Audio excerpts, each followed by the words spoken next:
నమస్తే, welcome to crunch TV. నేను మిరిషిక. ఈరోజు వార్తల్లోని అంశాలు చూద్దాం. ఇక తెలంగాణలో సీఎం రేవంత్ రెడ్డి గారిని కలిశారు సినీ ఇండస్ట్రీ. ఇక దాని విషయం సంబంధించిన పూర్తి వివరాలు మా ప్రతినిధి శ్రావణి అందిస్తారు. ఇక తెలంగాణలో సీఎం రేవంత్ రెడ్డి గారిని సినీ ఇండస్ట్రీ కలిశారు. ఈ విషయం గురించి పూర్తి వివరాలు తెలిపేందుకు మా ప్రతినిధి శ్రావణి అందిస్తారు. శ్రావణి, అక్కడ ఏం జరుగుతుంది? సినీ ఇండస్ట్రీ మొత్తం సీఎం రేవంత్ రెడ్డి గారిని కలిశారు. ఏమేం చర్చించారు అక్కడ?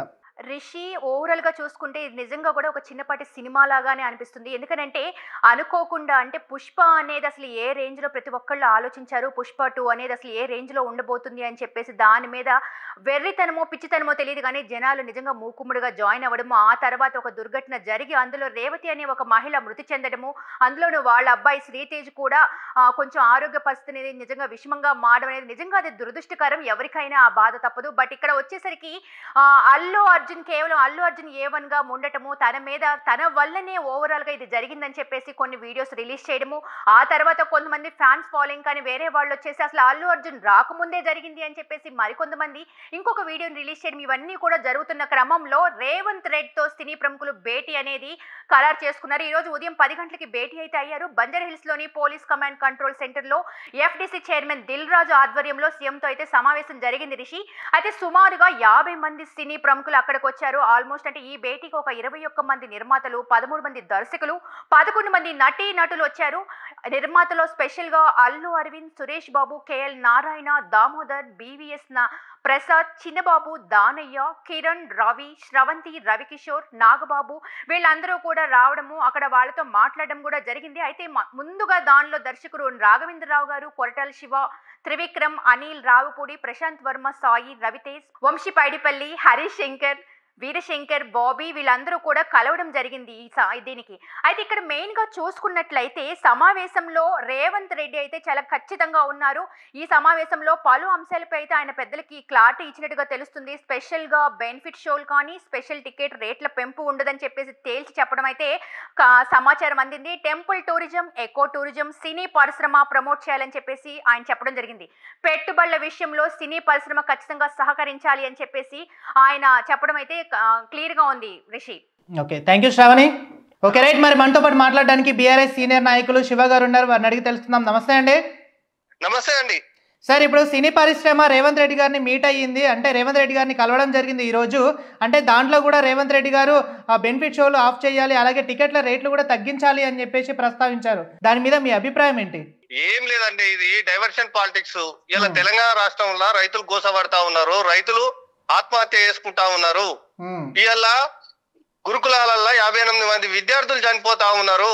అవన్నీ ఇవాళ రైతు బంధు అడుగుతారన్న నిపంతో ఇవన్నీ చర్చకు రావద్దని, అసెంబ్లీలో ఒక చర్చ నడుస్తున్నప్పుడు, అసెంబ్లీ నడుస్తున్నప్పుడు ఇవి డైవర్షన్ చేయడానికి ఒక డైవర్షన్ పాలిటిక్స్. ఇవాళ అల్లు అర్జున్ ఒక తెర మీదకి తెచ్చి అంతా ఒక రాజకీయ కుట్రతో జరిగిన సంఘటనగా నేను చెప్తా ఉన్నా.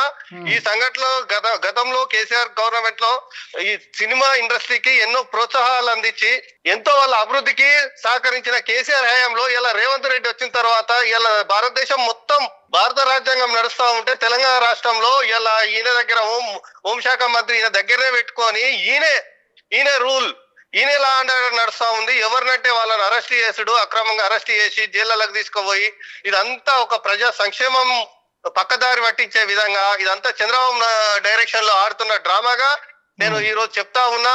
సినిమా ఇండస్ట్రీని వాళ్ళను ఇట్లా ఒక లేనిపోని అపోహలు క్రియేట్ చేసి వాళ్ళకు భయభ్రాంతులకు గురి చేస్తే ఈ సినిమా ఇండస్ట్రీ మొత్తం ఇవాళ ఆంధ్రప్రదేశ్ కు తరలిపోయే అవకాశం ఉంటది. చంద్రబాబు డైరెక్షన్ లోనే ఇదంతా ఒక బయటికి తరలి వెళ్లే విధంగా చేస్తా ఉన్నాడు. ఇలా తరలి వెళ్తే ఇలా తెలంగాణకు పెట్టుబడులు ఎలాగ వస్తాయి, సినిమా ఇండస్ట్రీ ఎట్లా బతుకుతుంది? సినిమా ఇండస్ట్రీ బతుకుతేనే ఎంతో మంది ప్రజలకు ఉపాధి దొరుకుతా ఉంటది. అలాంటి సందర్భంలో ఇలా ఒక డైవర్షన్ పాలిటిక్స్, ఇలా అల్లు అర్జున్ అరెస్ట్ చేయడం వెనుక అదే కుట్ర దాగి ఉందని నేను చెప్తా ఉన్నా. రేవంత్ రెడ్డి గారికి డైవర్షన్ పాలిటిక్స్ చేయాల్సిన అవసరం ఏముందండి? 100% అవసరం ఉంది. ఎందుకంటే ఆయన 420 420 ఒక జూటా ఒక 6 గ్యారెంటీలన్న ఒక మోసపూరితంగా ఇలా తెలంగాణ ప్రజల ఓట్లతో గద్దెనెక్కింది కాబట్టి ఇలా ప్రశ్నిస్తారనే ఉద్దేశంతోనే ఇలా డైవర్షన్ పాలిటిక్స్ చేస్తా ఉన్నాడు. అంటే ఒకటి తెర మీదకి తెచ్చి ఒక హైలైట్, ఇప్పుడున్న హైలైట్ ఏంది, ఇది ఈ లగచర్ల రైతుల సంఘటనను దారి మళ్లించడానికి, ఈ గురుకులాల విద్యార్థులను దారి మళ్లించడానికి, ఇలా రైతుల సమస్యలు దారి మళ్లించడానికి అసెంబ్లీలో చర్చకు రాకుండా ఈ లేనిపోని మన రాష్ట్రంలో సమస్యలు లేనట్టు ఈ ఇప్పుడు అల్లు అర్జున్ అరెస్ట్ చేసి ఇది ఒక రాజకీయ కుట్ర కోణంలో ఇదంతా చేస్తా ఉన్నాడని చెప్తాను. రాష్ట్రంలో అంటే ఇవి అన్నారు కదా, రాష్ట్రంలో ఇలాంటి సమస్యలు ఉన్నాయని, ఏ సమస్యలైనా పరిష్కరిస్తున్నామని ప్రతి సభలో గాని ప్రతి వ్యక్తికి గాని ఋషి గారు ఏ సమస్యలు పరిష్కరించండి చెప్పండి. ఇలా విద్యార్థుల సమస్యలు అట్లే ఉన్నాయి. విద్యార్థులకు ఇలా గురుకులాలల్లా తేళ్లు గరుస్తా ఉన్నాయి, ఇలా పాములు గరుస్తా ఉన్నాయి, ఎలుకలు గరుస్తా ఉన్నాయి, విద్యార్థులు చనిపోతా ఉన్నారు కలుషిత ఆహారం తిని. ఎవరికి సంక్షేమం అంతుంది? రైతులకు రైతు బంధు లేక ఇలా సంవత్సరం గడిచిపోయే. రైతులకు పంట సాయం కింద రైతు బంధు ఇవ్వకపోతే వాళ్ళు ఎట్లా పంట పండిస్తారు? పండించిన పంటను నువ్వు కొనుగోలు కేంద్రాలు పెట్టకపోతే ఎక్కడ అమ్ముకుంటారు? నువ్వు బోనస్ అంటివి, బోనస్ కూడా బోగస్ అయిపోయాయి తెలంగాణ రాష్ట్రంలో. ఏమున్నదని ఏడు సంక్షేమం ఉన్నది? ఏమున్నది? 2 లక్షలకు పైగా రుణమాఫీ అయిందని చెప్పేసి అంటున్నారు కదండి. ఎవరికి రుణమాఫీ అయింది? సగం మంది రైతులకు కూడా రుణమాఫీ కాలే. అది ఓన్లీ పేరుకే డబ్బా కొట్టుకోవడానికి, భజన కొట్టుకోవడానికి ఇలా 2 లక్షల రుణమాఫీ అన్నాడు. పూర్తి స్థాయిలో రుణమాఫీ చేసిండా? 2 లక్షల రుణమాఫీ పూర్తి స్థాయిలో చేసినావు. నువ్వు రైతు బంధు ఎందుకు ఇస్తావని మేము ప్రశ్నిస్తా ఉన్నాం. ఓకే, మరి 6 గ్యారెంటీల విషయం కూడా మాట్లాడుకుందాం. 6 గ్యారెంటీలు అటకెక్కిపోయినాయి ఈ తెలంగాణ రాష్ట్రంలో.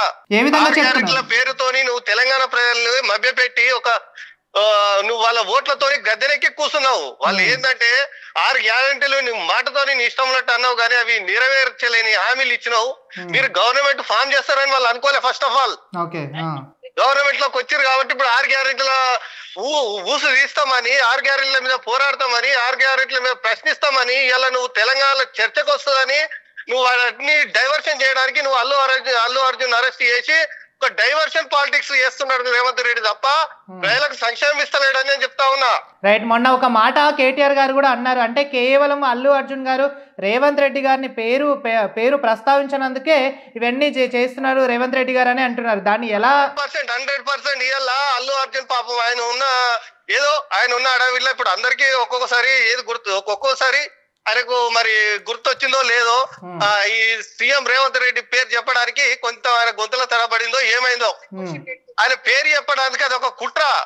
ఇలా నా పేరు నువ్వు చెప్పవా అనే ఒక కుట్రతోని ఇదంతా చేసి తీసుకొచ్చిండు. ఒక కక్షపూరితంగా ఒక సినీ హీరో మీద ఈ డైవర్షన్ పాలిటిక్స్ చేయడానికి ఒక మంచి అవకాశంగా భావించి చేసిండు.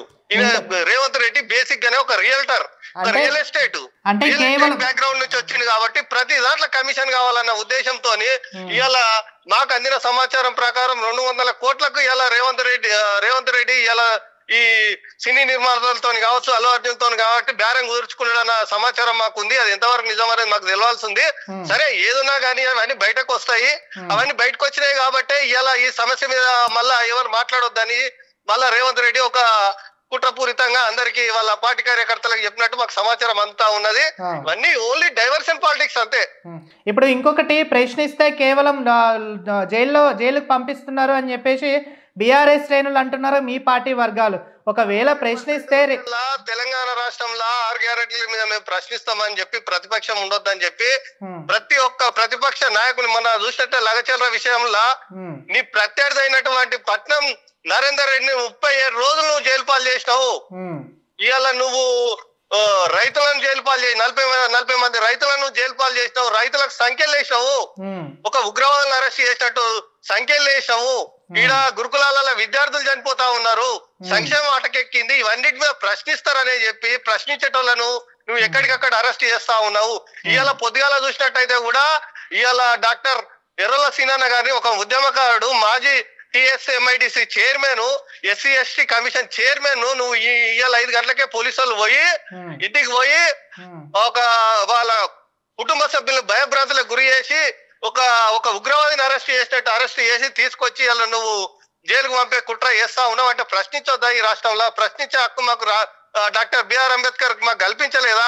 సినీ ఇండస్ట్రీకి అమ్ముడు పోయిందంటారు అయితే రేవంత్ రెడ్డి గారు. 100% అమ్ముడు పోయిండు. వాళ్ళతో ఇలా బేరం కుదుర్చుకున్నాడు. మరి బేరంలో ఏం కుదుర్చుకున్నాడు, ఎంత కమిషన్ నొక్కిండు అనేది తెలవాల్సి ఉన్నది. అవి కూడా ఏదైనా సత్యం ఎప్పుడు దాగదు, నిజాలు ఎప్పుడు దాగవు, ఎప్పటికైనా బయట పడతా ఉన్నాయి. వాటి కోసం మీరు ఎదురు చూడాల్సిందే కంపల్సరీ.